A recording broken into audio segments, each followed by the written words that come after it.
Good morning সবাইকে। কেমন আছেন সবাই? আশা করি সবাই ভালো আছেন, সুস্থ আছেন। শিখাজ কিচেন অ্যান্ড ভ্লগের আরও একটি নতুন ভিডিওতে আপনাদের সবাইকে স্বাগত। তো সকাল সকাল দেখুন দিদি এই মাছগুলো ভেজে নিয়েছে আর সকালের জন্য রান্না করেছে মাছ, আলু, টমেটো দিয়ে ঝোল। দিদি টমেটো আলু মাছের ঝোলটা খুব দারুণ রান্না করে, তো খুব সুন্দর হয়েছে। তরকারিটা দেখেই মনে হচ্ছে অসাধারণ টেস্ট হয়েছে। সকালে যারা ভাত খাবে তাদের জন্য দিদি এই তরকারিটা রান্না করেছে, টমেটো আলু মাছের ঝোল।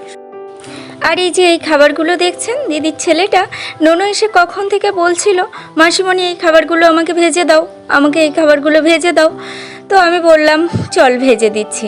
আমি জানি না এগুলো কেমন খেতে, বলছিলাম এগুলো রং দেওয়া ভালো জিনিস নয়। তো ও তো বাচ্চা মানুষ, ও খাওয়ার জন্য খুব করছিল। এখান দিয়ে যায় বাড়ির সামনে দিয়ে, ও নাকি কিনেছে। তো এগুলো আমি ভেজে দিচ্ছিলাম। শরীরটা অতটাও ভালো নেই, একটু জ্বর জ্বর ভাব। সে বাড়ি থেকে এসেছি, সেখান থেকেই ঠোঁটে জ্বর, ঠোসা, তারপরে গা হাত পা কেমন ম্যাজ ম্যাজ করছে, যন্ত্রণা করছে। তো ঘুম থেকে উঠেছি বেশিক্ষণ না, ঘুম থেকে উঠে দেখি দিদির কাজকর্ম সব সারা হয়ে গেছে। মাছ ভাজা হয়ে গেছে, দিদি রান্নার গোছানো হয়ে গেছে, সব কিছু দিদি রান্না করছে। আর এই যে দেখুন দিদিদের বাড়ি এত সুন্দর সবজি হয় না, কি বলবো।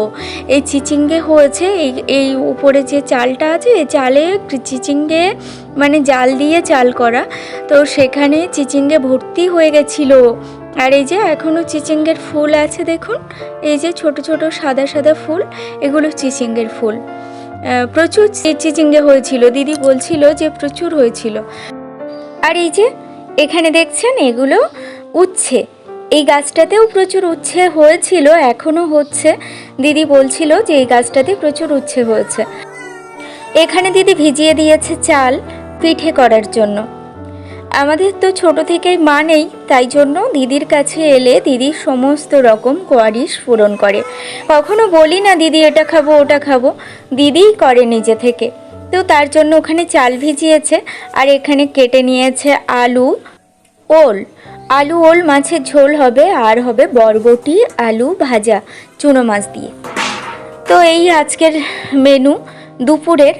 আর এখানে দেখুন স্নান করব বলে আমি শাড়ি টাড়িগুলো নামিয়ে নিচ্ছি। কদিন ধরে খুব বৃষ্টি, তার জন্য জামা কাপড় ভালো একটা শুকায়নি। তো সকালে উঠে দিদি এগুলো বাইরে বের করে দিয়েছিল, তো আমি সেখান থেকে এগুলো তুলে নিচ্ছি, স্নান করতে যাব। আর দেখুন ঠোঁটে কি অবস্থা, জ্বর ঠোসা বেরিয়েছে, আর শরীরটা কেমন ম্যাজম্যাজ করছে, জ্বর হলে যেমন